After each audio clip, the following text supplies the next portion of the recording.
So just a reminder, I also realize we're under a tornado watch, so if we hear the sirens, the best route apparently would be to take the back stairs because there's less windows, but just to head to the basement. And we'll have to give you access to those back stairs, anyone in the audience or anyone who doesn't have. Oh, for sure. I do. Okay. Let's see, public comment, 2 minutes per speaker. Anyone wishing to speak before the board on any issue, just come and state your name and address, and you have 2 minutes for public comment. Okay, I need to ask 3 times. Anyone wishing to speak before the board, come to the podium and state your name and your address. Any issue doesn't have to be on tonight's agenda. Okay, for the 3rd and final time, anyone wishing to speak before the board on any issue, please come to the podium and state your name and address, and you have 2 minutes. Okay, close the public comment time. I'd ask for approval of county board minutes. I move to approve 3.1 and 3.2. Second. Okay, we have a motion by Commissioner Jacobs, seconded by Commissioner Olson to approve item 3.1 and 3.2, board minutes. Any discussion? All those in favor of approval of the board minutes signify by saying aye. Aye. Oppose? Okay, board minutes, thank you. Consent comments and approval of agenda. So consent comments, Mr. Fritz? I would like to just make a comment on 5.8, and we need to pull, I believe, 5.9 to discuss a conflict in the date. And then I have just a small communications, please. Okay. Commissioner Meyer? You know, I have a couple questions about 5.1, so I'd like to pull that and talk about it a little bit. And then I do have potentially some requests for board action at the end, so. Okay, I'm being remiss. Item 5.8 becomes 6.01, and item 5.9 becomes 6.02, and item 5.1 becomes 6.03. I'm going to pull the part 5.3, so it becomes 6.04, and I have some announcements at the end. Commissioner Olson? Nothing for me. Commissioner Jacob? Nothing for me. Attorney Sonneman? Nothing for me. Okay. Move to approve the amended agenda. Second. You got all that? Okay, we have a motion. We have a motion to approve the amended agenda from Commissioner Ward, seconded by Commissioner Jacob. Any discussion? All those in favor signify by saying aye. Aye. Aye. Opposed? Okay. Mr. Fritz, will you read the consent business, please? All right, department recommendations. 5.1 was pulled. 5.2 is approved Schmidt-Goodman furniture quote. 5.3 was pulled. 5.4 is approved Banco Systems Group, Inc. Agreement. 5.5 is approved renewal of Crime Victim Services 2019-2021 grant and resolution. 5.6 was approved renewal of 2020-2021 radiological emergency preparedness grant agreement. 5.7 is approved monthly resolution. And you said you had a comment on 5.8? Yeah, 5.8. You want to read that and then I'll... Okay, approved renewal of detention center interagency service agreement with Houston County. Well, I think we need to say a big thank you to Houston County that it's basically virtually the same contract at the $55 a day when they know we're kind of under, some pressure and everything. But I do appreciate them holding the line on that particular item. There is just one small item in the contract. It is no longer Minnesota County's Insurance Trust. It's Minnesota County's Intergovernmental Trust. So there's a little gotcha. We need to change the name on that particular item. Then I won't approve it as to execution. That's right. It's not correct. So, but yeah. Fix it. All right. Thank you. 5.9 is set public hearing date for, that one wasn't pulled. That one's pulled. Oh, it was pulled, okay. Yes. And then 5.10, confirm payment of disbursements. That should be it for the consent agenda. Okay, is there a motion to approve the consent business as read? So moved. Second. Okay. I do have a question. Yeah, okay, so is 5.8 included in what we're voting on or not? Yes. Yeah. Yeah, it was just a comment. So this has to be corrected. Thank you. Okay. Okay, so we have a motion to approve the consent business as read, including item 5.8.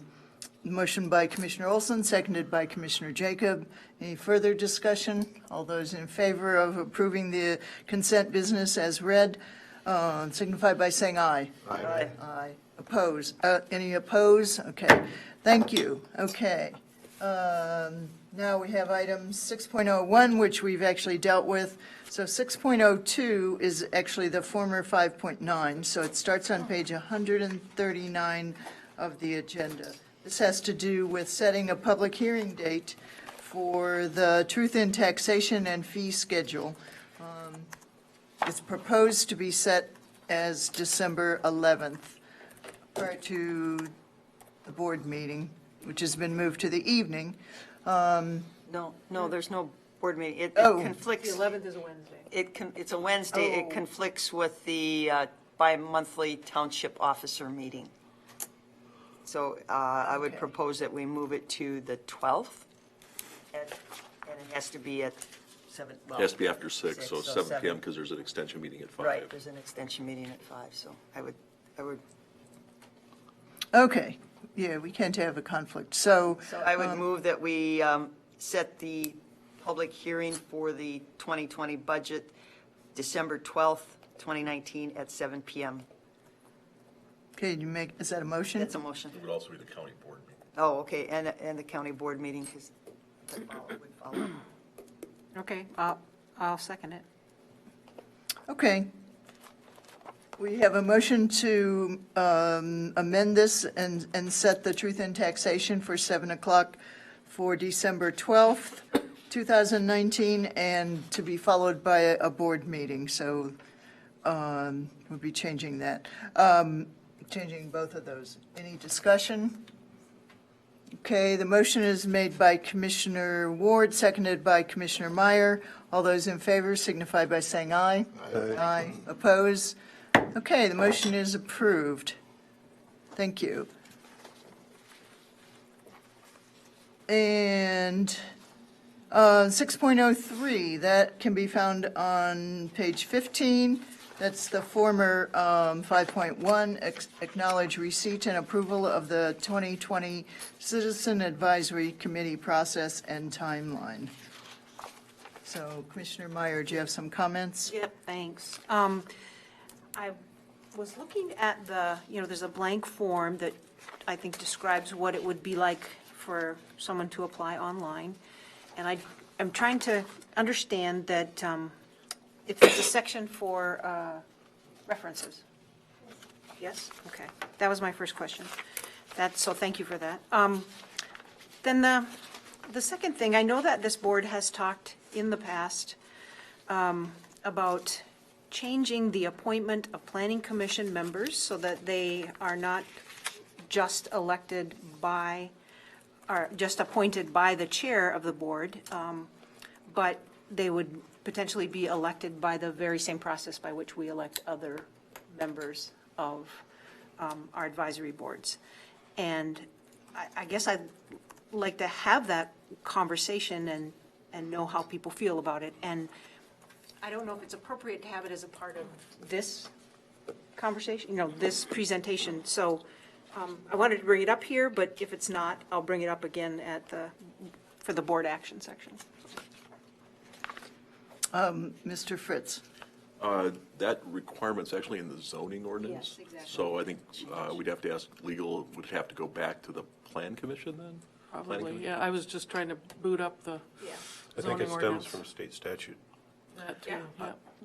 That I'm not sure of. There's some reference to I- the state. Yeah, it could, but So, I think it would be wise to do a little check on that and then beforehand, and then, beforehand and figure out what.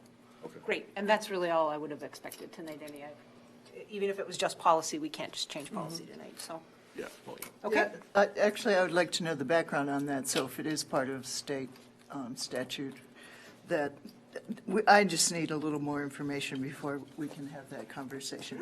Are you wanting to table it or to just, So I have nothing, really nothing against moving forward with this particular request, aside from wanting to get a little bit more information about the potentially making that change and what it would take, and then for the rest of, for the board to have a full discussion of that topic. okay, so you're saying we can approve this Yes, tonight I'm and totally then okay with that, have a yeah. later discussion? Okay, Yeah, that was really all I expected. okay. Commissioner Ward. In the past, we had a problem with somebody dropped off a handwritten application. It got date stamped, but it didn't get to the right. Somewhere along the line, it was flawed. So if somebody drops off a hand application, it will go to, okay, and that will be indicated there, and then it'll be hand stamped or whatever to verify that it was within the time. Yeah, there was a glitch one time. It got set on somebody's desk and they were out, and then it failed to meet the deadline. Okay. Okay. Do we have a motion to accept this policy or approve this So moved. policy? Okay, Commissioner Olson, seconded by Commissioner Jacob. Is there any further discussion? The motion is to approve the 2020 Citizen Advisory Committee process and timeline made by Commissioner Olson, seconded by Commissioner Jacob. All those in favor of approval of this motion signify by saying aye. Aye. Oppose? Okay, we have a motion for approval. Thank you. Just a comment. I do appreciate the work that went into the grid. It's very clear as to when everybody has their term. So whoever worked on that, thank you very much. It's very, very clean, very clear. Thank you. Okay, item 6.4 is the former 5.3, and it can be found on page 80 of your agenda packet. This is, the recommendation is to approve the parking policy and the resolution. I don't know that I had some questions about the policy, but also wanted to know some background. I noticed in the cover letter that the previous process no longer exists. We had a county building committee, and they had responsibility in this, along with someone called a building superintendent. So I just was curious what some of the discussion was about putting this with the county, putting this whole responsibility on the county administrator. So I'd like to know who was in on that discussion and what kind of options. I'm a little bit more comfortable if it would be a committee, so that's just where I'm coming from. I realize the administrator has a very busy job, and it seems like to be the final arbitrator of parking disputes. Probably could be handled by other people, but he should be a part of the process. So that's where I'm coming from, but I wanted to know how the discussion went to name the administrator as the final arbitrator. Sure. If you look in the policy you mentioned, the building superintendent, that's basically Mike Craig's position. Okay. So maintenance, it's basically in charge of maintenance. So most of the authority in here is given to him to put signs up and so forth. Right. And then there was a committee that actually dealt with the overall parking, because if you look at it from when it was passed in 1998, and I'm sure Maureen could probably give you more specific history, but they went to a great pains to stake out specific amounts of parking for employee paid parking and public parking and all that based on probably the tight parking conditions at the time. What it doesn't allow for is those kind of changes that occur naturally over time. Things like what we're doing right now, where we're doing space consolidation, things like where we have along the courthouse, for instance, there's employee parking, but we have situations where business people parked there that aren't necessarily using county, business. So there's the enforcement of that, and there's just a lot of different things that change over There's time. business people in our side parking Yeah, lot too. there's business people Yeah. there. We deal with that at this building, actually. Mm-hmm. Also, there's all kinds of new things. So as we go with the jail, there'll have to be, additional looking at parking. We've got things that are sometimes need to be stored in places. We have to deal with, as it says in there, snowfalls and different things, removing piles of snow. It's more of an operations issue. I think we're still providing paid parking for the employees. That's still done through a first come, first served list, and that's still in the resolution.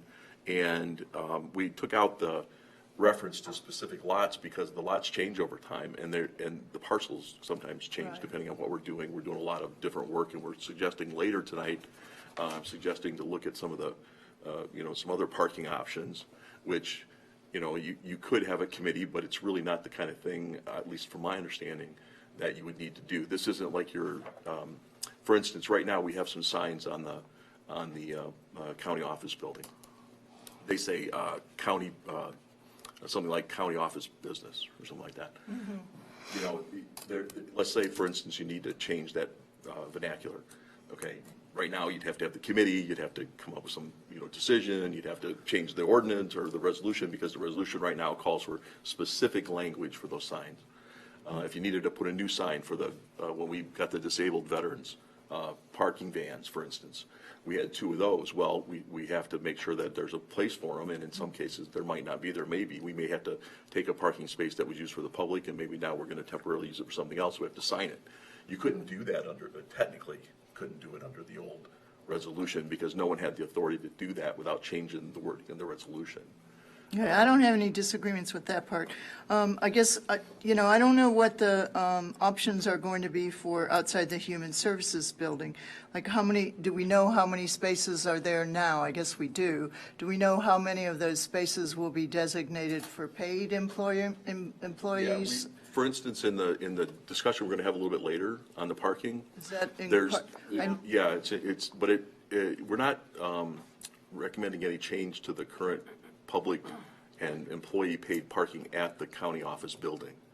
That's one of the things but what we will probably have to address, depending on what the board wants to do with the maintenance building, we'd have to address a new parking configuration in that portion, and for instance, signing which cars will be motor pool cars, which ones might be public parking, which ones might be employee regular parking, not paid, but possibly just employee, parking. We also have to look at some of the parking that's over along like I said, along the county courthouse. There's a section there between that and the Kensington that has its employee parking, but some of it's reserved and some of it isn't. But then we get certain businesses in there, and since we're having some people here that have reserved parking, but there's no space designated over there, we may want to designate some of those spaces for paid parking so that we have about the same amount of paid parking that we had before. So there's just a lot of kind of administrative machinations that have to go on, and this is really my attempt to make it pretty easy to deal with. Change signs, reconfigure things if we need to. Well, I appreciate that. I just was curious, like all like Mr. Craig has the responsibility to get out and do things and whatever, and the rest of it goes through personnel. So I wasn't sure if it could be you and the co-administrator, or you and a personnel group, or, some combination so that there's more than one person who gets involved in these arbitrations. I'm not sure what you're talking about, arbitration. Well, I don't know if people, do they parking spot hop, like they now have a spot beside the law enforcement building, but they know they need to be even closer, so they're going to move, and then that opens up another spot, Personnel or, handles that process, and that's still embedded in the resolution. That hasn't changed. okay. Yeah, they handle that process. It's a first come, first served process. You get on a list, a spot opens up, they ask you if you want it, go to, if you don't, go to the Okay. next one. Has nothing to do with, this doesn't change that. It's still in the in the resolution, that portion's still kept. So And same there's- with the policy as well. So there's no designated spots at the Human Services Building for department heads, or do most of them have paid Most parking? of them have paid parking over here. And so The they'll ones have that are to over wait there in may or line may for not a have paid spot. parking. If Yeah. we add a few paid parking spaces along, for instance, that courthouse area, then they would be, whoever's next in line on the list Mm-hmm. Right. would be able to, and if it's them, that's fine. Or if Some they of them, turn it down, yeah, yeah, then. I know some of them have gotten themselves on the list so that they can get the next available spot. If we were able to expand a few spots, especially if we were able to do some additional parking, then you'd have the ability to have a few paid reserve spots, and whoever's on the list could then apply for them. Okay, I had a question on page 84, special provisions for employees using county-owned vehicles. I do use a county-owned vehicle when I'm going to a multi-day meeting, and at times I leave my car here, at times I don't. If I return the car after hours, can I get my keys out of the dispatch center of the law enforcement center 24/7? Yeah, they're open I assume 24/7. there's somebody in there. Okay, that was a question I had, because, I can understand why they could need access to my car to move it. That makes sense, and we currently don't have that. That's actually in the original policy. It's just, we just held it We just over and never kept did it. No, well, whether it happens or not, yeah, You yeah, just have to buzz in. yeah, yeah. Yeah, okay. I'll make a motion to approve the parking policy and Commissioner Meyer resolution. has a speaking In order line. to talk. Yeah. I don't need to be recognized to make a motion. I made the motion. There's a person waiting to be a discussant. Okay, we have a motion by Commissioner Jacob. Do we have a second so that we can have discussion? Okay, now we can have discussion. Commissioner Meyer. My thinking on this, although it is hard to imagine a time in Winona when there would not be controversy over parking. Yes. Right? Because it is quite controversial. But my thinking on this is that there might be a time after we get moved and settled down when you might not want to be involved. So Yeah. my thought was, what if we said, instead of county administrator, we said county administration? Which could be you now, but could Well- also be someone else that you designate Yeah. in your organization at Yeah. some point in the future. Yeah, I think, I don't know if one of the parts of the language we had put, like county administrator or designee, because what really happens is, it could be a situation where you do delegate Yeah. some process. There you go. So you say, look, we need to look at this particular lot and what's going on there, and so maybe personnel takes a look at it with her staff, and, or maybe it's something that Mike Craig does, right now, for instance, we have IT identifying all the parking, so I'm not physically doing it, but they're doing it. So it really comes down to, there's direction below the county administrator's position that gets Yeah. delegated. There you go. If we have to put up a sign, obviously I'm not putting the sign up, Mike would be Yes, putting it up. because I think you're going to be really Yeah. busy in the next year. I think this Once we is get more going with just the gym. management of our facilities. It's no different than really the building. I mean, inside the building, we have to make these decisions all the time. We have to make decisions on space utilization, on how we use conference rooms. All those kind of resource allocations are done by, usually within consulting with the department head, who, especially if they're the one that primarily uses that building, like in Karen's case or in the sheriff's case. Sometimes it's with multiple department heads, like in the county office building. But yeah, so however you want to structure it, I just think that it needs to have some, kind of, what do you call it, someone who makes the decisions. Yeah. And I'd also be comfortable with, if for some reason you need to identify new types of parking, Well, that was part of the reason I did this. is you would because- give yourself permission to do that. Well, and that's why I didn't stick to the specific, I said there were examples. In the old Okay. resolution, there were specific examples of the sign language. And obviously, sometimes that doesn't work. Yeah. And you Yeah, need to be that able to was come up very with a new sign that says Yeah. something, So that's what that was for. Okay, thanks. Okay, Commissioner Ward. Yeah, a question with all this discussion about parking and with the change in the city, downtown city landscape and everything. Is the city still enforcing the 2-hour parking? I saw a community service officer on 3rd Street yesterday. Okay, so And they're he was looking at enforcing that? parking, there was a motorcycle parked there, and he goes, Okay. You know. So when we do all this transition and moving, I think from my perspective, if we could highlight where you can park, and not being immune to walking a few blocks, but knowing what streets are open for, more than 2-hour parking, and then that, you can't park in the same block again. And then, of course, if we really want to get technical, you can develop the app, so when I hit the city limits, it'll show me which spots open, like they do in the big In the big metropolitan, cities the have big that, cities, yeah. that I'll know what Spot spot's Hero, open, and I can called Spot drive Hero, right yeah. there, at some point in time. Actually, you're kind of getting a little ahead, in the presentation on parking. That's future. We actually do have a map. app? We're working on a map. Oh, a yeah, map, okay. To show employees where additional parking is Okay, I off-site, didn't- where the municipal lots are, where there's some other parking. Yeah. We have not identified the actual street signs at this point. Oh, but- okay. But we're working on that, it. yeah. Okay. And then once we have, anytime we have a little bit of finality, then we can update that and send it out and say, these are the parking options. Yeah. So, and you'll see too, I give a breakdown in the presentation of what we have now, what we'd like to do. Okay, Commissioner Jacob. Yeah, I would support the motion as it's written.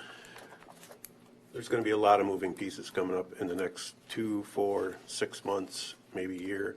And to try to involve a committee and extra stumbling blocks, I feel like streamlining things, we can fully trust the administrator to put these pieces together. And in order to keep things moving and keep things flowing, I feel like we should vote to move the resolution forward as it's written. Thank you. Yeah, there's no mistrust. I just wanted to see if we could take some of the workload, because I know Administrator Fritz has many other things to do besides parking, but not a problem. Okay, the motion is to adopt the policy as written. Do we have any further discussion? I don't know if do we have an amendment? Okay. All right, well, the motion was made by Commissioner Jacob and seconded by Commissioner Ward to approve the parking policy and the resolution. So all those in favor signify by saying aye. Aye. Aye. Oppose? Okay, thank you. Thank you for that additional information. That was really what I was after, so. Okay, where are we on the agenda? Let's see. We've taken care of all the consent business that we moved, so now we are up to general business. 6.1, receive a presentation regarding the Tobacco 21 policy. And that starts on page 141. So I believe we have some audience members waiting. Hello, everybody. I'm excited to be here tonight. My name is Helen Bagshaw. I'm here tonight as a concerned resident of Winona County to talk to you as my county commissioners about the importance of the Tobacco 21 ordinance in our Winona County and the effects that it will have on our youth. Increasing the sale age for tobacco to 21 will reduce smoking and save lives. Tobacco use remains the leading cause of preventable death in the US. It kills more than 500,000 Americans every year. And in our own state, in Minnesota, 7,000 Minnesotans every year. Those are figures from the CDC. Each day, more than 350 kids under the age of 18 become regular daily smokers, and almost a third will eventually die from smoking. Because tobacco and nicotine are so harmful, we should do everything that we can to prevent tobacco use among our youth. Raising the minimum legal age to 21 will save lives. We can reduce the number of adolescents who start, we can reduce smoking deaths, and we can immediately improve the health of our kids. So 44 cities and counties in our own state have already passed the Tobacco 21. And actually today, it's gone up to 45 because Wright County passed the Tobacco 21 ordinance. We have over 500 localities in 29 states that have passed Tobacco 21, and 18 US states are total T21 ordinances. In our own state, it went through the legislate, it didn't pass. But we did get the Minnesota Clean Indoor Act, which wherever you can't smoke, now you can't vape, juul, use any type of e-cigarette. So you might be saying, hey, I'm not a smoker, I don't have teens, why is this relevant to me? I don't, we don't need this, all right, it doesn't bother me. Well, annually, tobacco costs Minnesota over $3 billion in healthcare costs. So tobacco-related illnesses cost $554 per person in Winona County. And if we do the math, or maths as I say in England, math, 554 times 50,000 of our population would be 28 million. So there's money involved here as well. We already know that in cities and counties that have restricted nicotine products, the number of youth using tobacco has fallen. 25% reduction in smoking. We also know that addiction starts early. 95% of adult smokers start before the age of 21. This is National Academy of Medicine. We also know that 90% start before 18, before it's even legal. Nicotine is a highly addictive drug. Kids are particularly vulnerable to nicotine. Our brains are developing. Nicotine can cause addiction, disrupt attention, and learning in our adolescents. I'm sorry I'm kind of throwing numbers at you, but this is all research. This is things that you can look at. I have the sites, the sources. 60% of 10th graders and 50% of 8th graders say it's easy to get tobacco products. And data shows that nicotine addiction starts for the majority of youth between the ages of 12 and 14. I don't know many 12 and 14-year-olds that kind of hang out with 21-year-olds, but I do know that 12 and 14-year-olds hang out with 18-year-olds and that they can get them the tobacco products.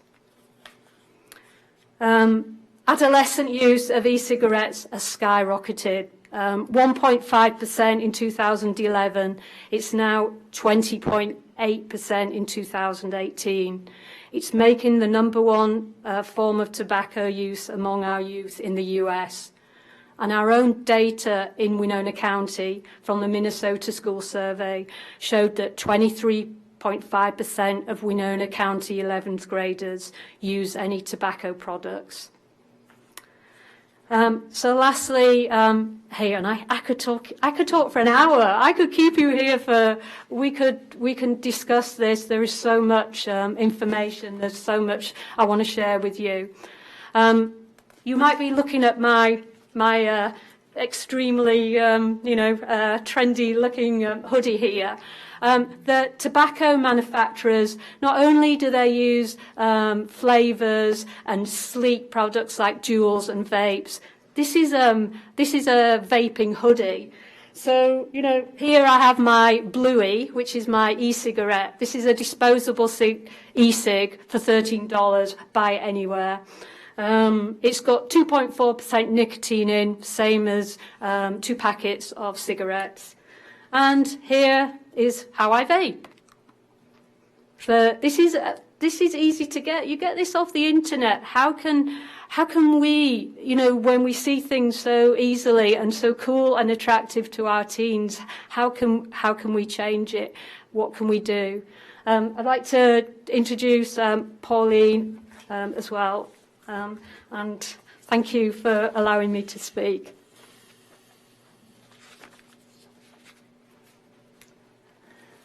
Good evening, Commissioners. I want to thank you for this opportunity, and good evening, Mr. Fritz and Attorney Sonneman. This is a really important issue for many of us, and even those of us who don't know it's an important issue, it is. The reason we are here this evening is to engage in a discussion about a way to limit nicotine and tobacco to persons under the age of 21, and we are asking for your support, okay? I feel as an adult in Winona County, we have a great responsibility to our youth. They look to us for leadership, and they trust that we will protect them and keep them safe. Okay?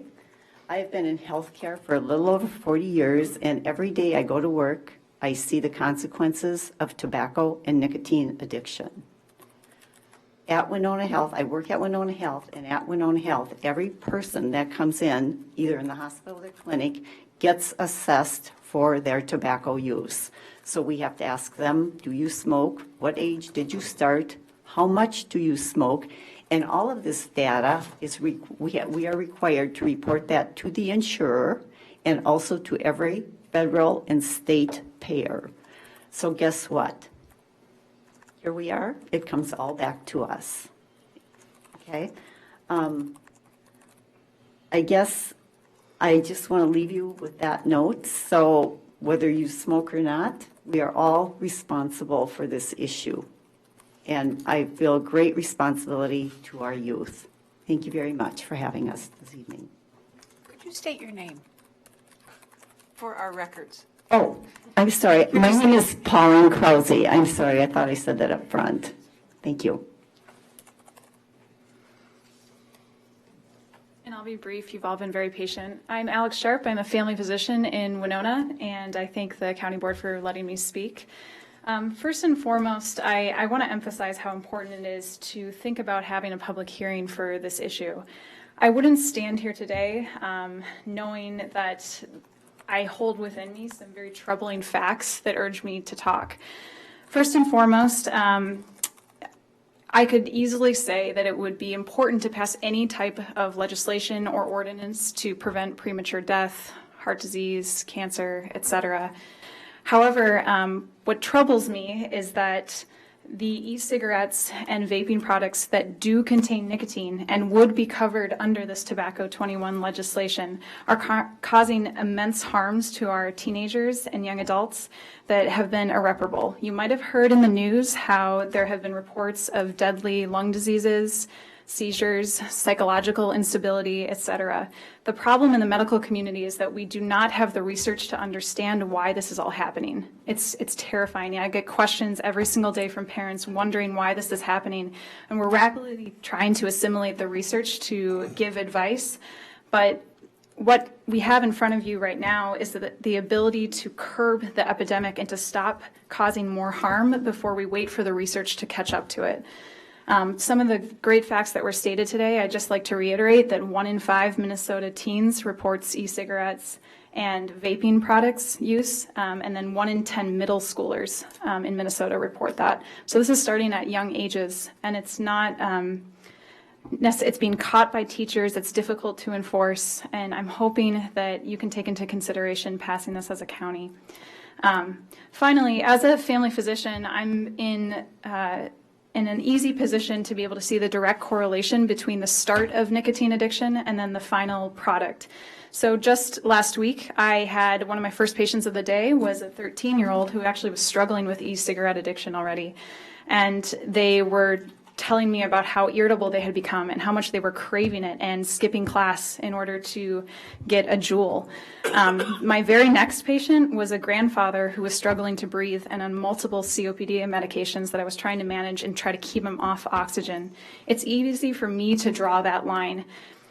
People that are in your seats, it might be a little bit harder, but I think all of us are in our careers or our seats to work for long-term gains and to see the impacts of what you pass tonight, or rather bring up for a public hearing or for a potential ordinance to move forward.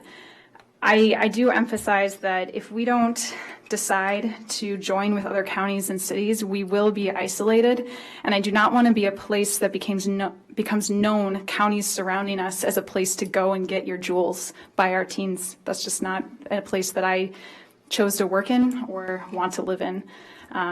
I hope that you see the long-term gains in this and know that potentially moving forward, we could be a solution. Thank you.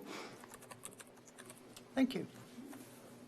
Are there any additional speakers with this presentation? Okay, it's been very factual, very compelling in some of the statistics. We do have, tonight we were just receiving information, so we would have to decide later at the end of the meeting if we wanted to place this on a future agenda. So that's the process. Mr. Fritz, did you have some discussion? Yeah, I was just going to point out that on your desk, you did get a letter from Goodview, and also in the packet was a letter from the city of Winona. Yep. Okay, and is there another light? That was my light. Okay, Great. Attorney Sonneman. If I may, the T21 group presented to the Criminal Justice Coordinating Council at our last meeting earlier this month, and we've been very active in, the CJCC has been very active in educating our kids through our sixth grader law day. We had a mock trial about vaping. And October 24th, we're going to have a summit, a community summit on vaping among our middle schoolers and high schoolers. That's at the middle school here in Winona, starting at 6 o'clock to 8 p.m. And we'll have somebody from the hospital, Denver Brown, I think, yeah.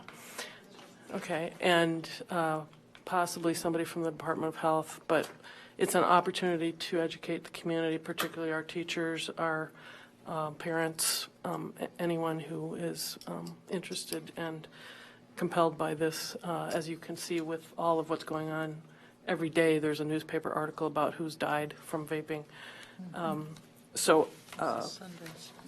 We were asked at CJCC also to, from the T21 citizen community, to consider proposing to the county board or recommending that an ordinance be adopted. So that's still in our agenda review. So if the board is inclined to want to consider something, there's certainly members of my staff and CJCC, we can put together some proposals for you. We certainly have a lot of ordinance templates to use from other jurisdictions. So, but it is certainly a huge, I think, public health problem. And I see Jill Johnson over there, our public health director, nodding her head too about it. So it's something that affects all of us. I don't know if I should speak now or wait till the end of the meeting, but we already do have a tobacco licensing ordinance, so we have been working and actually have gone through your department with some changes in that, but this would be a different change to that we could easily do, and then if the board directed us to, and then go to a public hearing. Yes, the process coming up would be that it would appear on a board agenda for discussion, and we would direct departments to give us model legislation or options, and so we would be exploring it further that way. And then with some agreement by the board, we would move forward on one of the options, and at that point, there would be a public hearing to discuss an amendment, basically, to our ordinances and tobacco licensing. And then after the public hearing, the board would take a vote. Not on the same day, but the public hearing would occur, and then at a later board meeting, the board would take a vote on the option that had been discussed and part of the public hearing. So that's really step by step. I hope I haven't left anything out in those steps, but that's the process. Also want to let you know that at our last board meeting, we approved the State Health Improvement T21 package of how they are going about addressing the issue of vaping, and they have increased educational opportunities for the public, they would work, I believe they would work alongside with Alliance for Substance Abuse Prevention, because there are materials. We've had the backpack presentation here at the board to show how sneaky some of these items are produced and how cool. The hoodie is great, but, just to let people know, and those have been out in the public, there's been many presentations, so we do appreciate the volunteers and the work that's going on in terms of public acceptance of this potential change or potential discussion for change. So that's been happening for quite a while, and then as Attorney Sonneman said, the summit is being planned. And last year's mock trial was on vaping, so already the sixth graders in the spring, discussed kind of the what-ifs and the ins and outs. We don't ever present them with an open and shut case. We give them options that look like this might be legal, but what happened over here and who's responsible, so that there's discussion items. And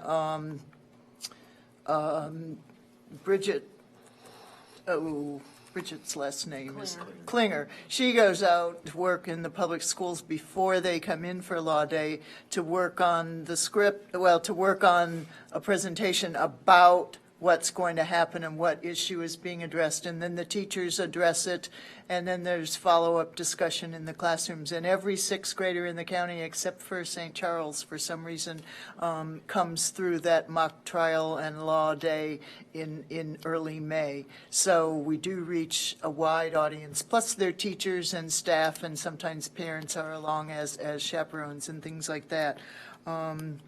So there has been a lot of talk. That all builds and helps us to make a decision. So I appreciate the information. Does anybody have any other comments?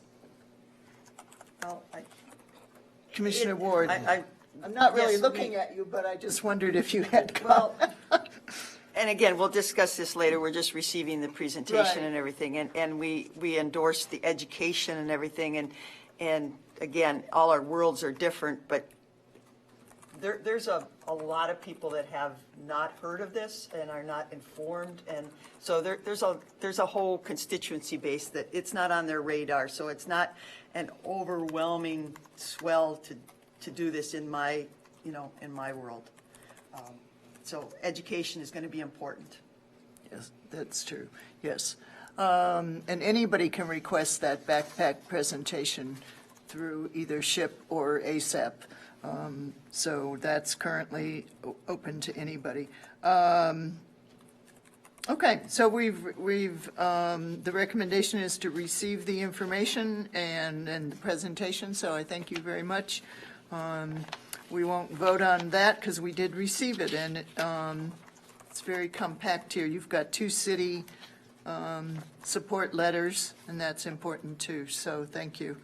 I think we should put it on a future agenda to discuss this.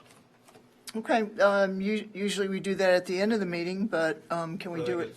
It's in line with, it's on our agenda that we're going to receive the presentation, so. Okay, do we need any, we need a second. Okay, so we have a proposal by Commissioner Jacobs, seconded by Commissioner Olson, to have a future agenda item on T21 or on vaping, more presentation, or? To discuss this presentation. I think it's not on our agenda tonight to discuss it. It's Right. just to receive it. So we've received it. Now I think it'd be appropriate for us to weigh in on what we might want to do from here, or not want to do, or whichever. Okay, that's, and usually, we don't usually vote on those at the end of the meeting? If we got a second, that's No, all it's we just need. a, yeah. So that will be on a future agenda to discuss the information in the presentation, since tonight we received the information. So watch our agendas, and we'll let you know, hopefully somebody can let you know when it's going to be back on, so you can be in the audience. We also have 2-minute time, as you were here for our 2-minute time, and anyone can speak at that time. Okay, we're back to parking on item 6.2. And this is not policy on parking, but this is options on parking and storage. So I'll try to be brief because I'm really looking more for your feedback and direction on this than anything. But you have to have some information. I did provide that in the packet. It's kind of an evolving thing because this isn't a done, proposal. Here's the bid. Here's what we're going to do. That kind of thing. It's an evolving plan. So some of these things you have in your packet, and I put them in here just in case there's somebody from the audience wanted to see them.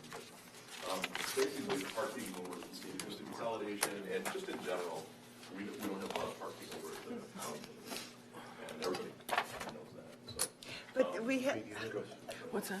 so, I mean, we had a whole bunch of parking with this building at one time, and we sold off the parking. that's what So, I yeah, so how many more space, but we haven't added people, so I guess, you'll tell us how many more spaces we need. Yeah, well, it's not so much need. I mean, actually, we get farther down, you kind of see what the current parking status is. So anyway, based on the information, I think we do need more parking. Obviously, a lot of places downtown just say you have to find a place to park. They don't provide on-site parking. They rely on street parking. So the strategy was to use the county's property resources for their best and highest value. And the reason that is, well, before I get to that, this isn't something we had mentioned before about places where people can park. IT is, and you won't be able to read this, but and this isn't in your packet. IT is working on a map to show all of our parking, but also to show city parking, lots around and located fairly, close to the county office complex there. So that is something we're working on, and we'll have that available. But at this point, the existing parking, we have 65 county business parking public spaces. This is at the courthouse, LEC, and the county office building. You look at those three properties, basically. We have 29 motor pool parking spaces, 7 disabled parking spaces, 47 employee-only parking spaces. Those are open to any employee, and 62 employee-reserved parking spaces. I'm sorry, Ken, is it? It's not in there. Oh, dang. That's what I was I'm sorry. Yeah. I have slides here that aren't in there. Okay, Sorry. all right, so let me, I should have probably printed this off, but I added these things today. all right, so there's I was six, trying to get some more yeah. information to get some perspective. So 65 public spots means That's just regular public parking. So you come not to for the courthouse- employees? Yeah, not for Anybody? employees. Okay. Yeah. And at the motor pool, That's all of our vehicles, mostly the police cars, but it's also our motor pool cars that, people take during the day and use them in some other vehicles that the county vehicles. okay, and this is scattered all over, this is not. Yeah, and actually that map shows it. It shows every location of those things. But just in general, the reason I provided this was because it kind of gives some perspective. We have 297 roughly full-time equivalent positions. 26 of them are located at Highway, 5 at the new license center, 15 are telecommuters roughly, maybe a little less, maybe more. 71 are public safety personnel, and they're on shift work. Not all of them, but a big portion, so you have to look at that. Then the Winona Police Department also uses our spaces over at the LEC. So when you kind of boil it down, about 100 employees are on a daily basis that we don't cover. So once you take all this into account, there's, I think it's 96 was what I came up with, but all these things are kind of a little loose. And that's in addition, now the license bureau will be out at That's the, the 5 that go out to the license groups. They're not counted in that 100. right, and so that's the public parking that people use when they come to the Yeah, license there's no center. public- Those public spaces aren't listed here because they're in that new lot out. Well, of the and mall. they're right out here, yeah, so separate, they're yeah, gonna be yeah. gone. This doesn't Yeah. count these. This is the ones without this building. So there's no, well, the county business parking is for the public as Yes. well as And anyone if with, we're not counting anyone the with business county building. business. Gotcha. So it gives you kind of an idea that we've got a number of employees, and part of that 100 would be the 30, it'll be about, I think it's around 35, depending on interns and stuff, that are coming from here. So right now, there's, 65, 35 from here roughly. So you've got about 100 employees that find parking around the area. So it's going to be more concentrated, basically. Well, it goes up some. Yeah. But right now, we already have a lot of employees looking for parking. Right. Okay. Now, we can talk a little bit about that. I'm going to go through these. These are in your packet. Yeah. These were more for the public. They're basically showing the locations of the buildings and parking that we want to talk about. So the goals and objectives that I was looking at are add parking near the county offices if we can, minimize the cost of the additional parking, review and organize existing parking for maximum efficiency. That's part of that, being able to kind of manage that parking, and then meet the needs of the department. So, right now, we've got valuable land and buildings that are being used for storage. You know, the maintenance building and the monument building in particular. The existing parking is being used for storage as well. If you look at the LEC lot, we've got trailers and emergency equipment and taking 4 or 5 spaces. We have people that are using they use the public spaces for non-county business, so they're not really public spaces, they should say employee spaces, like along the courthouse where I mentioned. So we have got some people from local businesses that kind of park in there, and it's really hard to manage that because, you know, unless you look up the license plate and try to figure it all out, how do you enforce it? Well, some of the cars actually have their business on their car, so that's obviously, unless they have county business. They're Well, taxpayers, and so, they're taxpayers, Yeah, so but they it's.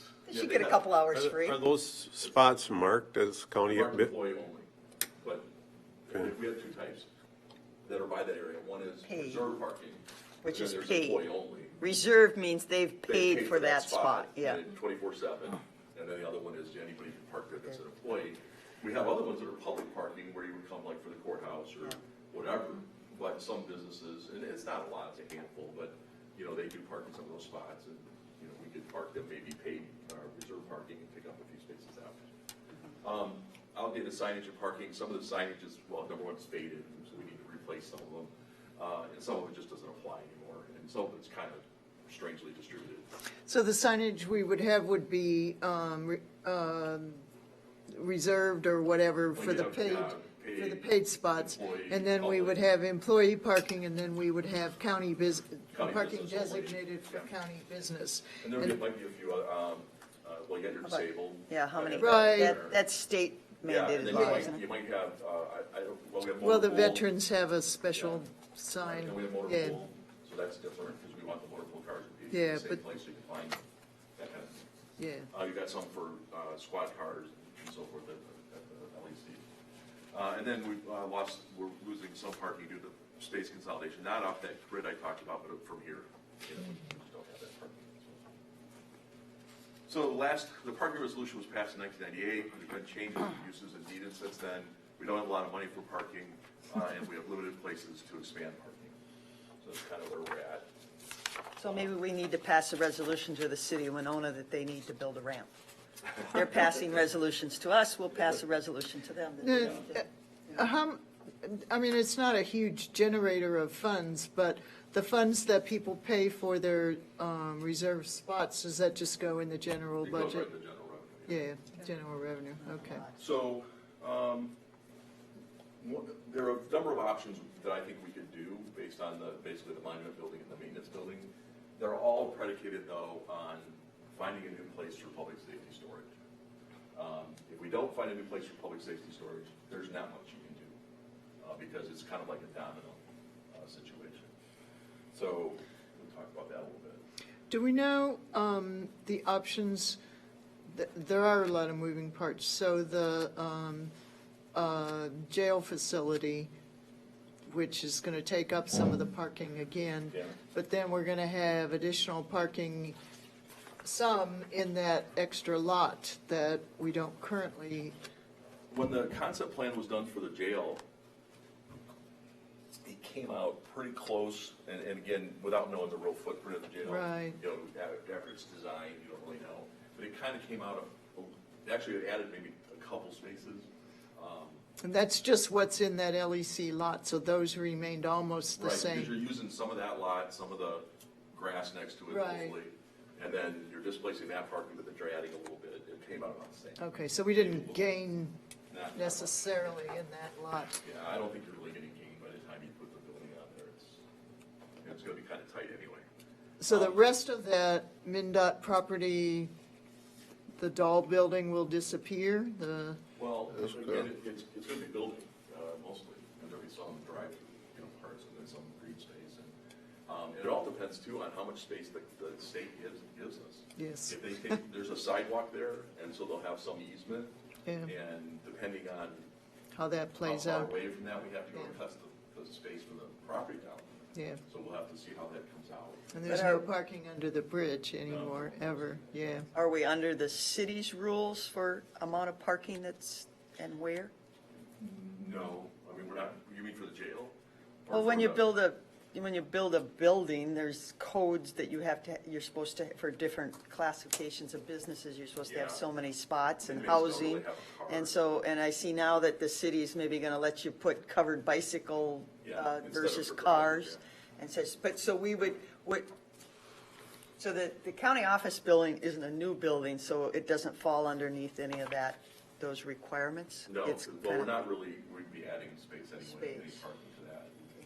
The other one, the jail, for zoning, it falls under a different category than most commercial buildings. Okay. So it shouldn't be a problem. We can verify that with the city again, but they haven't said that there'd be any special permit. So, anyway, so the public safety, and I talked about this in there, public safety storage, we have a ton of storage at the monument building. We have storage at another facility for emergency management. We have storage out at the airport in a hangar. We have storage some out the landfill, depending on time of year, and so forth. So, and we have some in the parking lot as well. So we've got just a ton of public safety, mostly tied to their rescue services, their dive team, any kind of emergency disaster services, all that kind of stuff. And a lot of that is in the monument building. And if you want to use the monument building for parking, we need to move it somewhere. And then when you start to move it, you're starting to look at, well, we've got all this other storage. It's kind of in places that are, the one we're paying, another one, the hangar is based on whether the city needs it or not. So if somebody says, I need to rent that hangar, then we're out. So then we have to find a place for that. So it's not really a great long-term deal from that perspective. So kind of like I said, the domino effect is to take care of public safety storage first. And if you do that, then it kind of opens up these other options. The public safety storage, we've been working with Winona Mall, and there is a location, and this is in your packet, but there's a location that we've identified here by the mall. It's behind the Ford dealer, across from Coast Tire and Auto. There's a similar building over here. We've talked to them about they would build a building here, and we would lease it back. I've also had contact from at least two other people on doing something similar to that. One already has a building, and another one was looking to do basically that. Although unfortunately, they're much higher priced. So far, the best looking combination of things. They're actually pretty reasonable if you look at it. It's 5,000 square feet of storage. We're looking for less than $20,000 a year. If you subtract off our $4,000 we're already paying for emergency management storage, we're in that $14,000 a year for storage of 5,000 square feet of stuff. That's a pretty good deal under new roof and environmentally controlled and so forth. What's our footprint out at the highway shop? How much land do we They own? don't have, according to Dave, it'd be difficult to even park cars out there, additional cars, because they have to have they pile, sand, they have to have the big radiuses for the trucks and stuff to back up. It's not as big as you'd think. I've talked to them several times about their ability to use that area, and they're just not something big enough for that, to go out there. Is this where dive rescue might go? Yes. Yeah, so dive rescues. Have you talked to dive rescue? Yeah, I've talked to Steve Buswell and to Jeff and to Ron, and they've talked to their counterparts there. We've talked about the location. That was one of the things, and I think I mentioned that in the memo. One of the things we did was we had to ask dive rescue, search and rescue, and the dive team, where do you need to be located? They want to be located in someplace in town, reasonable proximity to the LAC, because a lot of the guys that are on those teams are at the LAC. So they might be on duty, and then they got their stuff there, and then they want to go over here. But they need access to Route 61, because they run up and down the county, Dresbach and, up. So they have good access to Route 61, they have good access to the river, and their boats there, all that kind of stuff is there as well. So they've already said that that's an acceptable location. They would support that? Yeah, I didn't talk to the dive team, but I talked to the sheriff who's been in touch with them.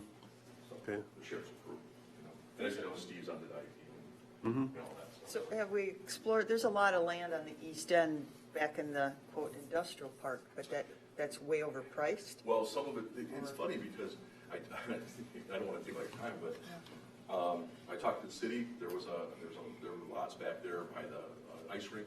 Yeah. We couldn't, with the parking and the overflow during the busy season, you couldn't find places to park it. A lot of we talked to realtors, about finding 5,000 square feet.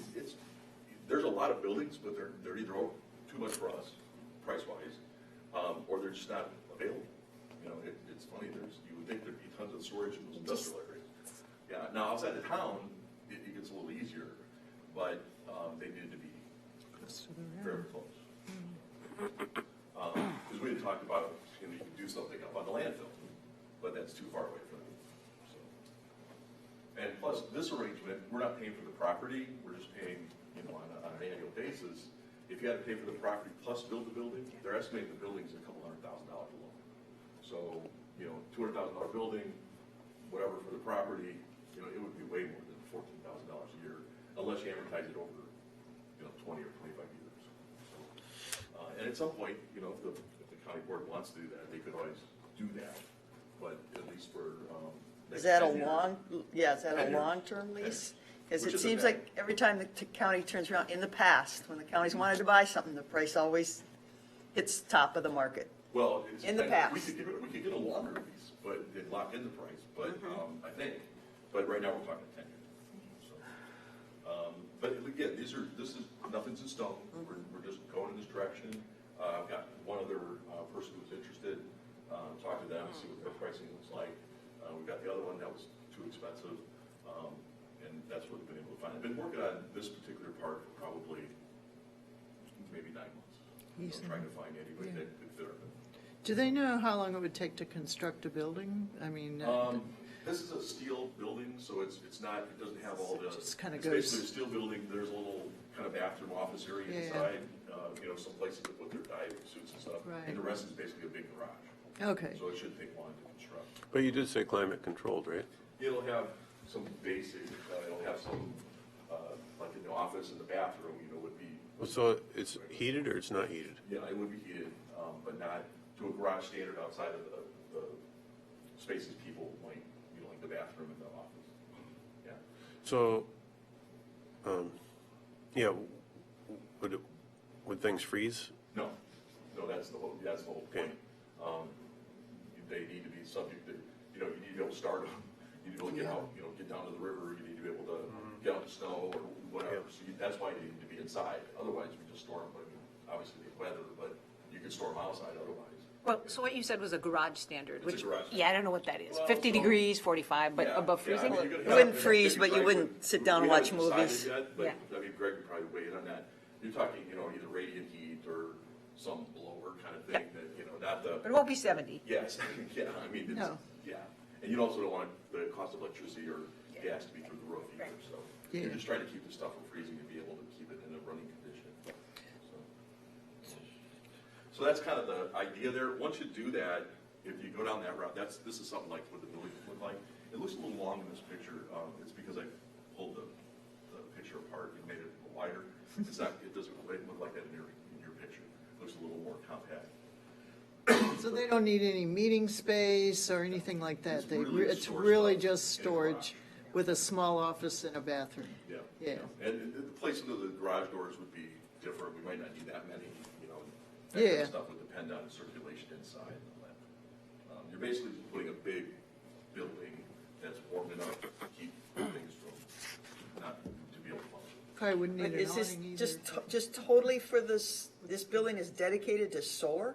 No, SOAR, dive team, emergency management, and then other peripheral public safety kind of things. So Okay. you've got- And we have scrutinized the amount of equipment, and this is the square footage we need. Yeah, they'd like more. Well, I know, yeah. But, Boys and we their were able to- toys, it yeah, we seems went to through the grow. list. We figured out how much space each one would take. Even with that, you're gonna have to jockey stuff around because you're not gonna have a lot of room you have an aisle and stuff, but you have to, some of the stuff is really long. You're talking about a trailer, Yeah. a vehicle, Well, when you look at using the monument building, and I've been in there, and it's great that they're making good use of that old structure, but to be taking that kind of real estate from downtown for that purpose, that's just, I mean, we're doing no service to the city of Winona, we're doing no service to the community. Any of that could be done anywhere, and this is, I can't believe that they would lease that for the price that they're talking about leasing They it. basically covered their cost and a little bit more, but not a lot. And it still leaves us with a 10-year lease, I mean, flexibility if, That's right. you can't predict really farther than 10 years where things are gonna go, what needs are gonna be. You bring up the monument building, that isn't a historical building by any. For some people, it might like it. Yeah, But yeah. it's not, no. Okay. Oh, it's very old, it's got asbestos. We have to Yeah, remember there's that. barely any space in but there, it's enough space in there anyway, yeah. Very, very old. Yeah, There's a lot of history with it, but Yes. as long as it's not on the It's not historical. So that's kind of the thing there. So like I said, once you kind of get past that, then you're looking at, well, what are kind of the practical options? So one they came up with were, well, we do nothing, so we just stay the way we are, and, people continue to look for parking spaces and kind of tight and just go on. Option two, and these are in your document as well. Yeah. We could demolish the maintenance building, add a small parking lot at the monument building. So in other words, instead of demolishing the entire monument building, we only demolish those front half and keep the storage in the back. We move the maintenance storage in there, and we put the public safety storage in the new building. That creates about 19 new spaces. Some of these spaces are going to be a little off from what's in that document, because I've gone back through, and as we've identified the spaces and what they do, I've had to make some revisions. So this is the one today based on the newest GIS layout that I got. So we could do that. Get $133,000 and we get 19 new spaces out. We'd still be having our maintenance stuff in the monument building. Not the greatest, but it would work. Option three is demolish the monument building and the maintenance building, great parking, all new parking. And we get 35 spaces doing that, $264,550. The only thing the caveat on that is we have to work with maintenance to figure out if we can contract out snow plowing and landscape, mowing, that kind of stuff, because that's what our heavy equipment is. And that heavy equipment is one of the reasons maintenance needs space. Maintenance building actually is full of mostly, furniture, partitions, stuff that we don't really need. If you got it down to a space for maintenance that only was tools and basic equipment, and not the skid steer and the mower and the plows and all that stuff, then we could get them in a smaller space. And we still have to work that out. So that's a loose end. But that would probably that's the one I'm recommending because I think it has the most potential. What we would have to figure out on that maintenance side, kind of how that would work. If that didn't work, then we'd have to probably go back to either option two. Which option are you recommending? I'm sorry. Option three. Then why isn't that option one? I just went through the He's different messing with phases. us. Yeah, it's just the way I went through it. Option, kind of by cost, really. But option four, demolish the monument building, maintenance building, new parking, and then add a maintenance space to the jail when we build it. The architect indicated that there's probably, you could add maybe a couple thousand square feet for maintenance purposes to the jail. The only problem I had with that is the price that they put on that was $160,000 for 2,000 square feet. I think that's high, but that's what the architect was looking at, so it made that more costly. A lot more costly than maybe contracting out some of the maintenance services and finding a smaller area for maintenance. Option five is basically demolish the maintenance building and the monument building, new parking, then add a freestanding 2,000 square foot maintenance building. You're going to lose parking. Actually, it shouldn't say 35, because you actually lose some parking with a freestanding building, and it's going to be way more expensive. So what I'm asking is to look at, kind of going down the trail of option three, which is, we have to get quotes for the monument building, quotes for the maintenance building, figure out what it would cost to contract out stuff, look at what else we have to, where we could put the remaining maintenance tools and equipment, and then come up with a plan and then bring that or bring pieces back to the board as part of the plan. And also then build that storage facility for public safety and go through that lease process. That's kind of it in a nutshell. So here's a recommendation. We talked about it already. Here's kind of the breakdown. You're demolishing the maintenance building, paving the maintenance area, demolish the monument building, got asbestos removal for that, also have to pave it, then we got architectural civil. And then the part that's not here is, okay, so contracting out equipment or finding a space for maintenance, a smaller space, which we still have to work on. That's kind of it. Yeah, the only thing I'd want to, Yeah. when I went through the numbers, was really to understand the cost of maintenance versus the cost of the, Yeah, we won't know that. Mike's working on getting some quotes. Okay. Some, not where we're going out for paper for bids, but basically contacting a couple of companies and saying, okay, what it would cost to do landscape and what would it cost to do snow plowing at the level that we want it for our building. Once we get that, we'll have a better idea of whether it makes sense or not. great. And you got to look at, okay, so we've got some equipment, so you've got over time, you've got replacement of that equipment, cost of running that equipment, cost of storing that equipment, you know. So you kind of put it all together and say, you know, oh, and also you have to find a little space for their, even if they didn't have the stuff to contract out, you know, they still need some space for tools and things like that, supplies and stuff. If you put that all together, you know, it's either going to go one way or the other, or you get some idea of what makes sense.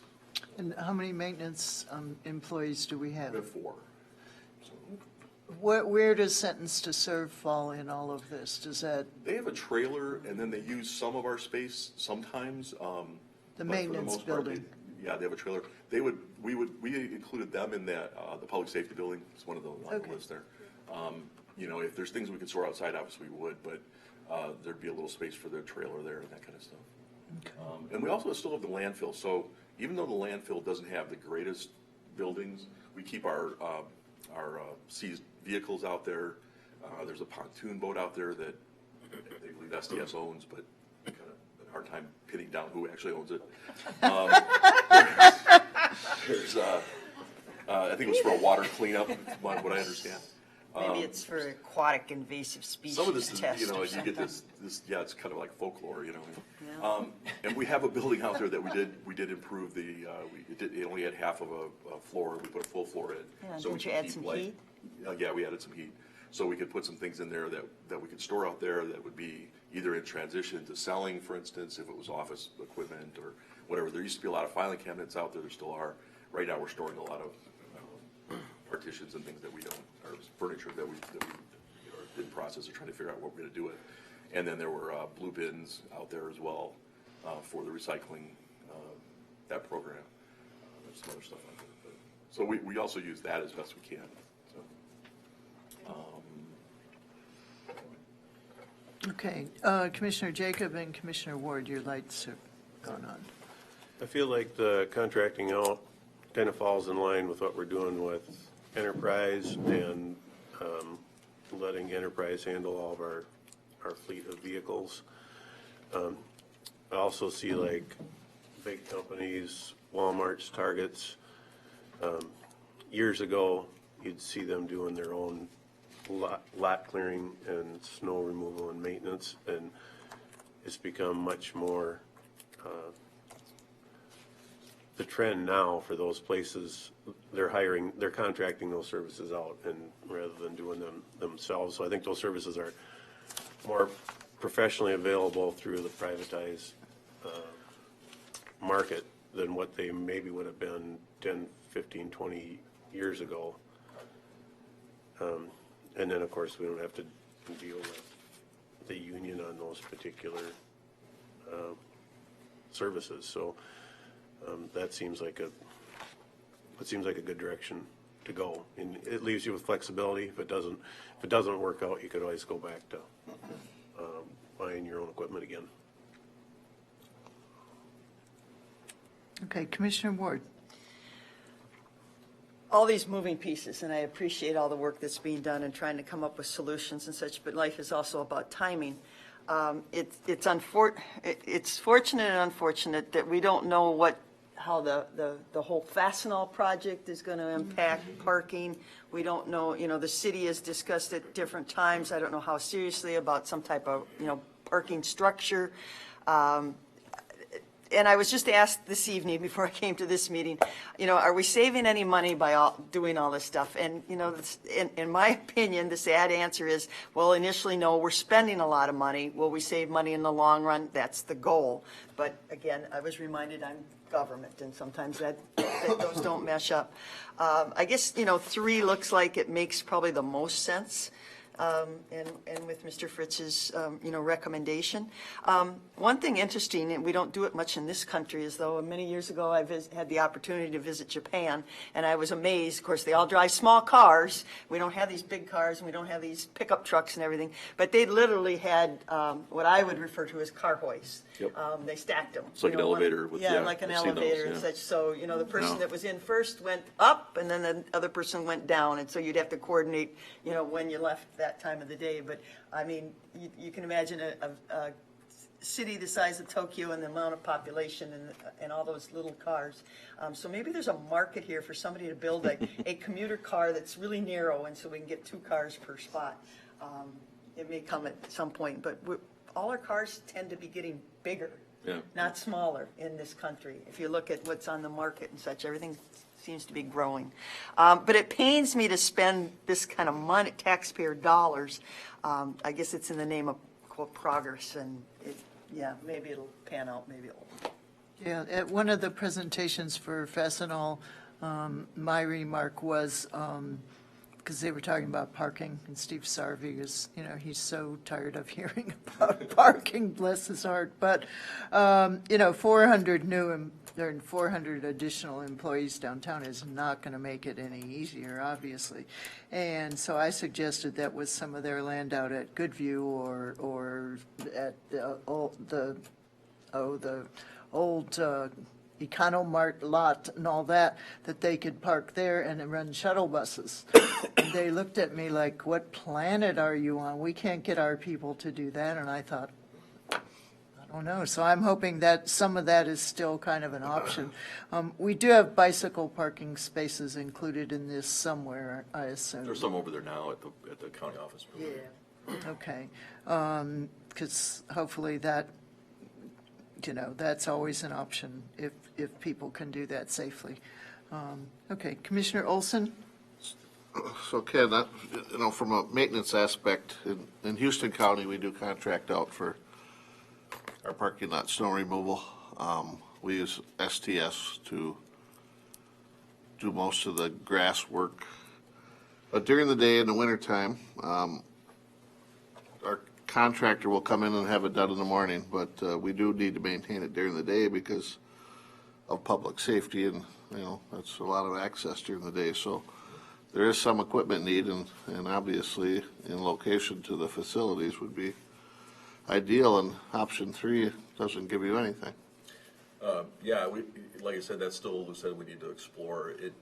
If we contract it out, there are We could set the criteria. There's some management issues. Yeah, you can. Well, it gets a little more expensive if you come more times, right? During the day, that kind of thing. If you have to have the sidewalk plowed, down to the surface all the time, that's going to be more expensive than doing it the other way. We still have the contracting out wouldn't be reducing necessarily the number of maintenance employees. So if we did have some equipment, that might be something where we could have, you could have a plow, let's say, for instance, out at the highway, and then you put it on for the winter. You got your plow. You might not necessarily need a skid steer, and you certainly wouldn't necessarily need the mowers unless we used STS to mow or something. So we're going to have to figure all that out. There's just, right now, that's why I said I'd like to go in that direction and explore it, but if we can't make it work, or if we come back and say, well, we can make it work, but we got to have this, that's what we're going to have to do. I think it's worth exploring the sidewalks are the kind of critical point for us because we have a lot of elderly and whatnot coming. So you want to keep, you have to be out there sometimes every 10, 15 minutes just to. Yeah, I've talked to Mike, and he said that's, where you get complaints, if it's, and a lot of times that happens, you get snow and then you clean it off, then it freezes or it comes back and you get more snow, and then, so it's a challenge. And when you're contracting out, that is one of the challenges. It's one thing to clear off a parking lot in the morning and kind of go about your day, but especially when the snow's still coming down. It's a challenge. It's also an opportunity for the, I know some of these people that vie for that business to gain these accounts. And if part of the criteria is it has to be done, you know, at 4 points during the day, it has to be kept clean, and there might be people very willing to do whatever it takes to meet the criteria so that they can get that account. Yeah, one of the things that there, you kind of get what you pay for, but you can also by, you know, bidding it, you know, you can kind of, you know, make sure you're kind of pushing the market as, you know, the price to a point that maybe is acceptable. And maybe there's some work that we could do, you know, so it's just kind of looking at that whole picture. You can check what does the city do with their buildings? Maybe we could have the city do it. I mean, maybe we can work a We'll contract deal. with the city, Yeah, I don't know. maybe, I mean, that might be an I'm option, I open don't know. for, you know, Yeah. suggestions on that. I don't know what they do around City Hall or I think we need to, explore. yeah, we should probably have a motion on this. Well, yeah, and that's what I'd like, so that I can at least have some direction of going, at least kind of narrowing down the direction. Obviously, you're not saying, you know, we're approving contracting out today, or, because we don't have any information. I'd make a motion to support option number 3 and advise administration to move forward with that. Mr. Fritz? Yeah, I just wanted to point out, because Commissioner Ward was talking about some of the things like cost and everything, that even with this, being able to have, consolidate the buildings, we're still looking at over 10 years about a $1.8 million payback. We will spend money, but we did get money for this building, and that money will actually be on the savings part of that within the year and a half. So it's not something where we won't recognize the savings for 10 or 15 years. This is something where you'll see some savings, and I think actually this year a little bit of the budget reflected that. There was a less maintenance in the budget for this building and for 2020, and so you'll see that kind of. But the expenditures are basically in this year and next year, and then you know, we'll be the part where we're actually saving some money. And a lot of that comes from the fact that you're not carrying the deferred maintenance for this building.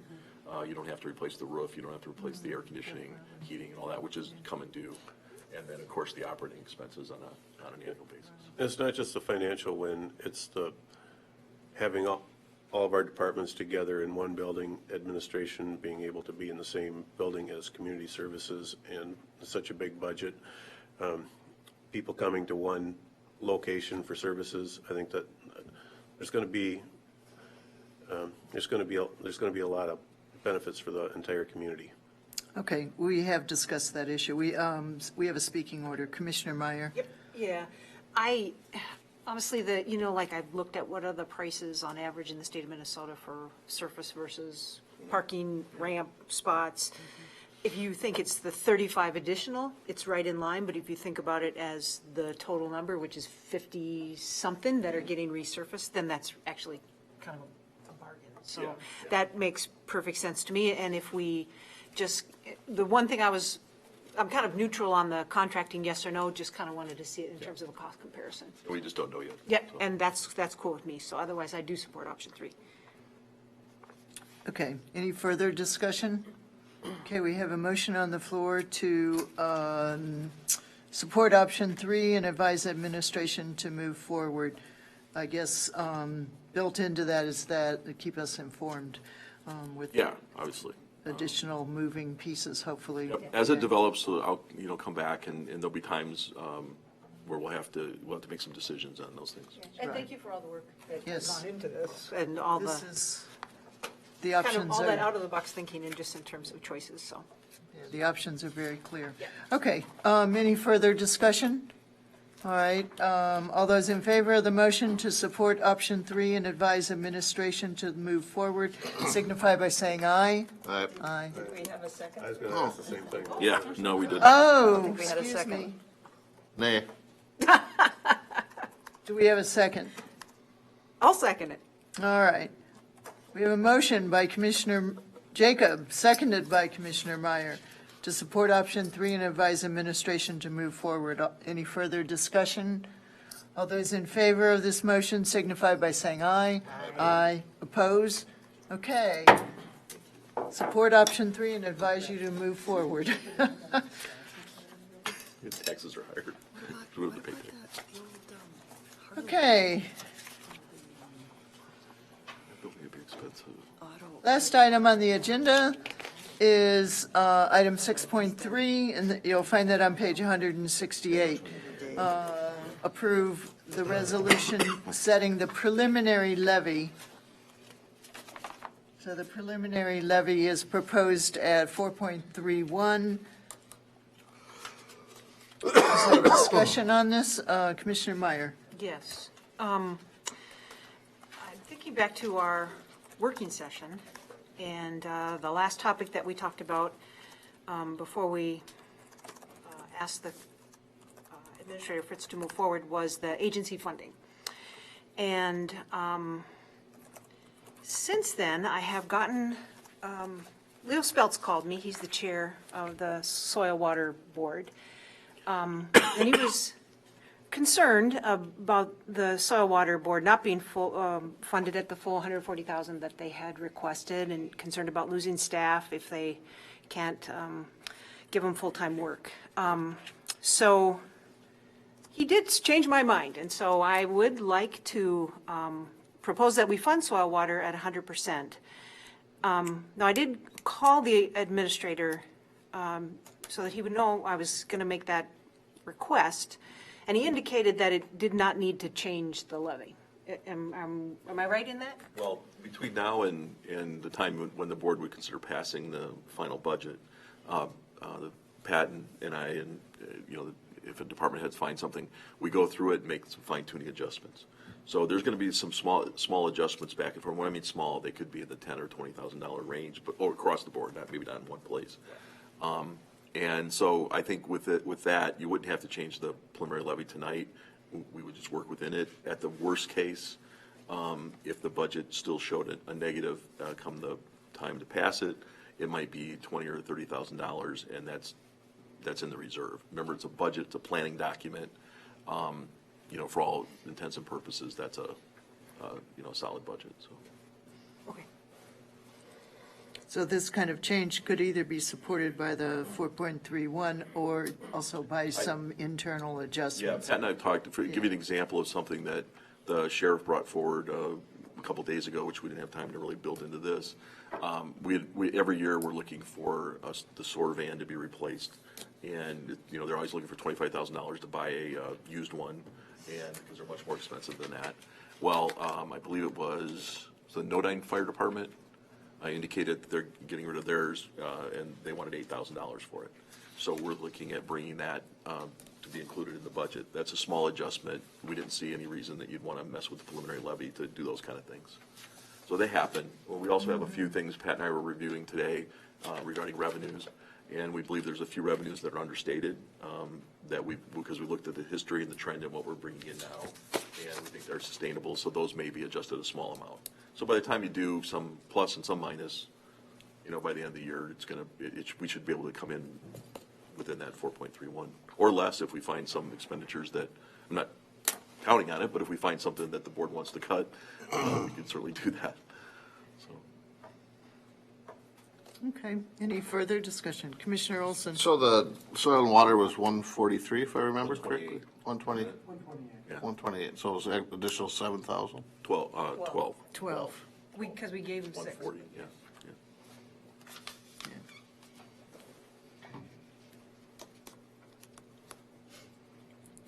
Any further discussion? Commissioner Ward?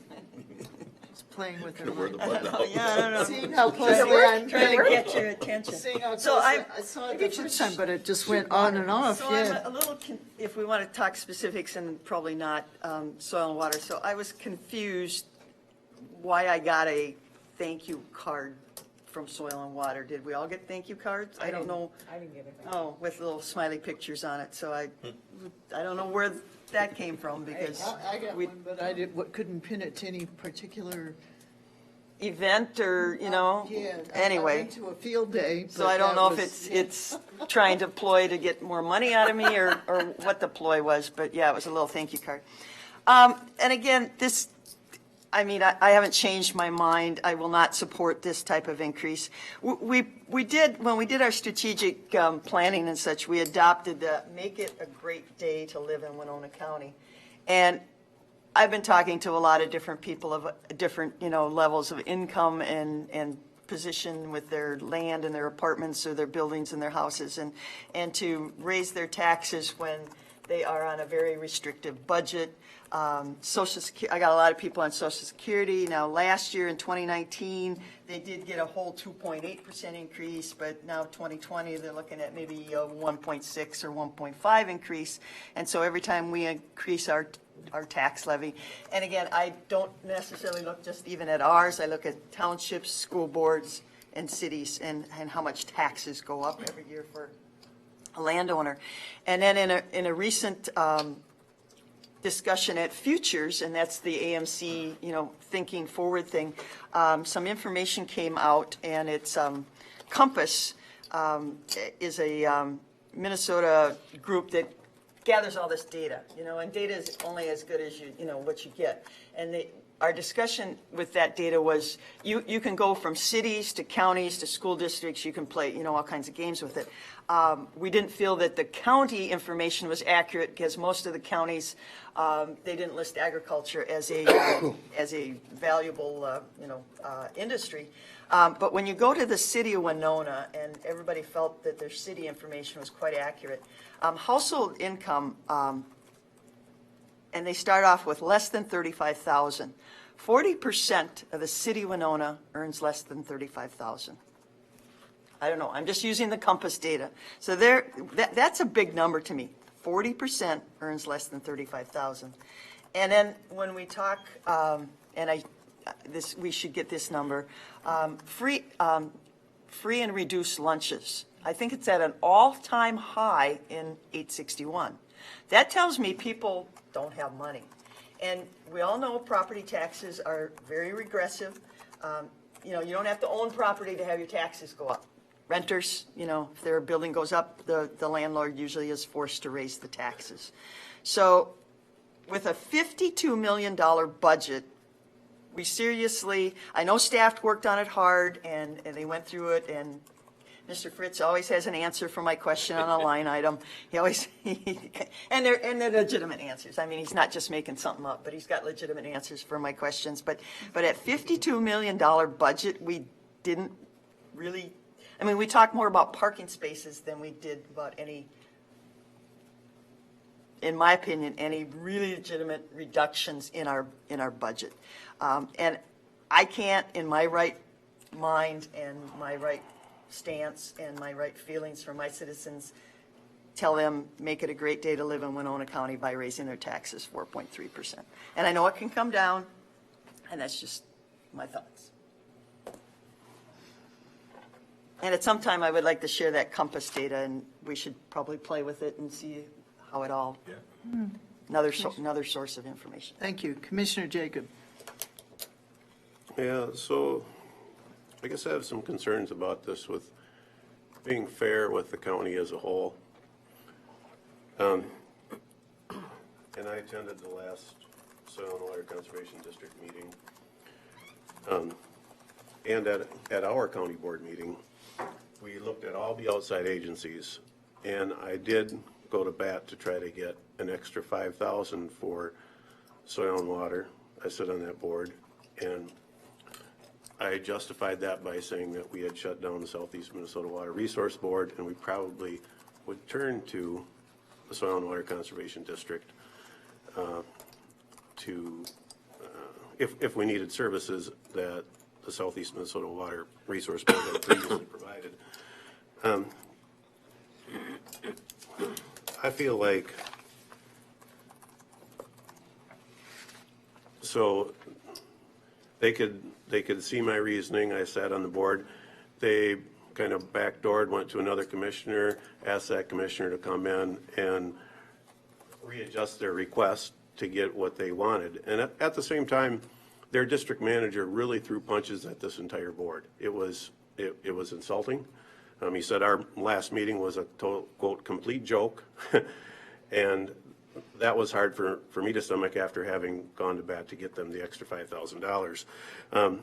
But how do I face every other of those 15 outside agencies now after they just learned that, well, they didn't do the back door through another commissioner to circumvent the process that we all agreed to at the last meeting. So I don't feel good about this. I just don't. And coincidentally, from the time I took office 7 years ago, their budget was at zero. I immediately got them 61,000. Next year I got it doubled. Then we got them up to, they were at 122. Then they wanted another 13 because it could be matched by the state. So I supported that, and they're getting the state funds to, they needed 13,000 from us to get another 13,000 from the state. We're supporting all that, plus we're adding another 5,000 in. And they've added staff. And I told them when they added staff, I said, that's up to you, but the county's doing just the opposite. One staff there is a 25% increase in staff. So, yeah, I don't feel good about it. I don't feel good about what we're doing to everyone else. The message we're sending to the other 15 agencies, our highway department, our community service department, all these departments that have worked so hard to trim their budgets, and we're going to have one place that we're playing favoritism with because they played some political game. Okay, thank you. We have been told that that individual budget does not change the 4.31, and that there could be some options for adjustments in there. And we did have agencies that had increases, that had requested increases, and we granted those. So I think we should save the discussion for particular agencies for another time when we have a working session on the budget. Okay, Commissioner Olson.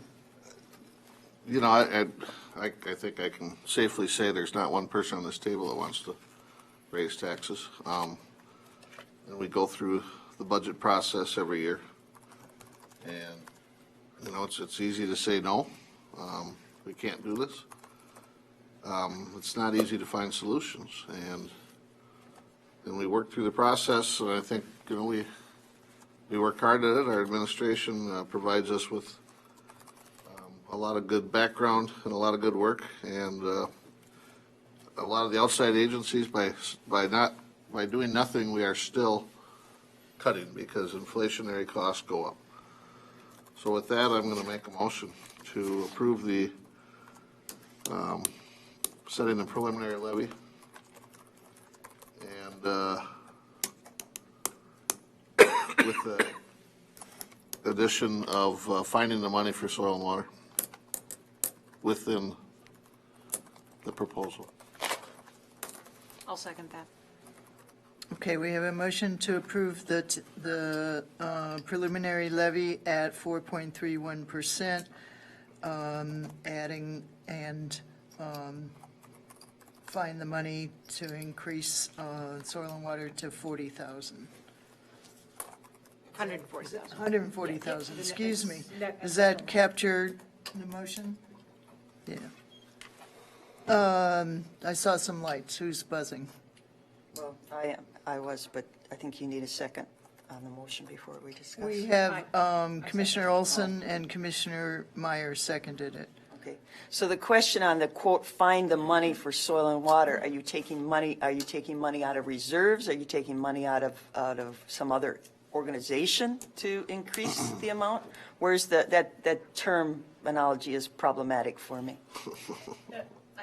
Cut somebody to give them more? No. Add it to the taking it out of the reserves? I guess I'm unclear as to what. I think Administrator Fritz did explain that through ebbs and flows that money would be available. I would not support increasing the preliminary levy to fund that. I would support the proposed preliminary levy and supporting their request without taking reserves. Okay, Well, I The don't, plan was to use reserves, right? Well, no, Or you've got extra money. when you increase the budget, if the motion were to increase the budget to $140,000, then we're out of balance by $12,000 right now. But over the course of the next several months, we may have another working session where we'll talk about a few other items that go in and out of the budget. If the resulting changes, all the changes together, could end up positive or negative by the end of the year. If they end up negative, we come out of reserve. If they end up positive, it's a good thing. So again, just taking it out of wherever it comes from, I find that problematic, just letting Soil and Water come in and tell us through one commissioner without any discussion what it's for or why they need it. Or again, I think you're opening up the door for every other, as Commissioner Jacob said, every other special agency to come in and say, hey, I just need more money. Give it to me. We're insulting everyone who has worked so hard on their budget. So I guess Okay, Commissioner Jacob. as long as we're in discussion on the larger picture of what we're going to set the levy at, I haven't changed any of my views since we had our discussion meeting on where we all stood on the issues. So I'm still at the same place. If anyone is willing to look at freeing up our economy, looking at the animal unit cap, and letting the dairy industry grow, I would consider supporting the 4.3, but if we're going to continue to shackle our dairy industry and hinder our economy, then I can support that. Excuse me. I don't know if anyone's changed their mind about supporting raising the animal unit cap. Thank you. Is there any other further discussion on the motion? Okay, looks like we're ready to vote. The motion is to approve the 4.31% as a preliminary levy and fund soil and water at $140,000, which we realize is a $12,000 increase. All those in favor of the That's a $17,000 increase. They're at 128 right now. In total, it would be 17, but it's already budgeted 128. They got a 5 and then. 5 from the southeast. Yeah, so for the motion, the budget right now as it's in draft form is at 128, which was 5,000 more than they requested originally. So, but it'd still be 140. This is to fund them at 140,000. Thank you. Okay, Is there any appetite to come back and readdress the soil and water versus tying it to this preliminary levy motion? I can't vote to support soil and water if it's tied to this. I mean, the two are married together the way the motion is. Yeah, and I really think they should be separated. I do too, but that's the motion we have before us, so.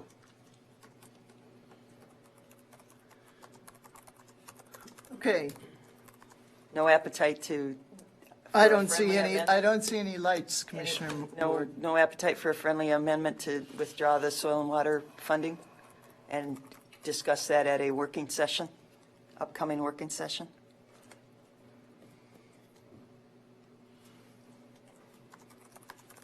Okay, no lights, no discussion. All right, we are ready I to. do appreciate the idea that you're willing to fund the soil and water, which does all their work primarily outside the city of Winona. So I do appreciate that you recognize their value, but I don't appreciate through the back door asking for more funding. Okay, we are ready to vote. All those in favor of the motion signify by saying aye. Aye. Aye. Oppose? Aye. Aye. Okay, the motion carries 3-2. Thank you. And that completes our agenda. So we had some people with announcements and communications. Commissioner Ward? Okay, at the, like I said, the futures meeting, I have 2 documents. I don't have copies. I will ask staff to prepare copies. One is a document, Minnesota Farmers Union, what do rural people think? And it's quite a list of things that they came up with for agriculture and addressing the state legislature and things that are of importance to them. So I will have staff distribute that. And another one was Kent Thiese, an overview of the Minnesota farm economy. He is a banker from the Blue Earth Mankato area, and he lays out the downturn in the farm economy. And this is not, this was more, he's more of a crop farm basis than even an animal agriculture. So I will have Mr. Fritz get copies of that to us. And at some point in time, I don't desire right now, but at some point in time, I think we should have a discussion based on them. And that'll take care of it. And it'll be a struggle to say, make it a great day to live in Winona County moving forward. We have to work, we adopted that, we have to work for that, and we have to work so our citizens can say that. Okay, Commissioner Meyer. I do not have anything. Okay. I just had some announcements. October is Domestic Violence Prevention Month. And so just telling us there's going to be lots of purple around town. And I also have copies of a film series, and that's being held at the university, and also one film at the History Center, and also at the Southeast Tech College. So there's lots of activities going on, lots of, well, let me have, I need one of those to keep. You okay? Yeah. Are these for the audience too? Yes, there's extras for the media or whatever. So I'll just pass these each way. Well, you can send it later. That's my single paper copy. And, I just wanted to talk about one particular event, which the purple is going to go on certain people's hair. They're also having purple beer at the Prairie Island Brewery, and they're going to have a contest with the purple hair. So, so far, it involves a county board member and the mayor. So if someone turns up with some purple streaks, hopefully I'll get enough supporters there so that we can say we looked better with our purple streaks than the mayor. But that would be October 4th, which is before our next board meeting, and it'll be at 7 p.m. at Prairie Island. So the beer is elderberry lemon beer, which is purple, so that fits the theme too. So you can't really say Happy Domestic Violence Prevention Month, but just look forward to seeing lots of purple around town and some special events. So that's my announcement. Move to adjourn. Second. Okay, we have a motion to adjourn. All those in favor signify by saying aye. Aye. Opposed? We are adjourned.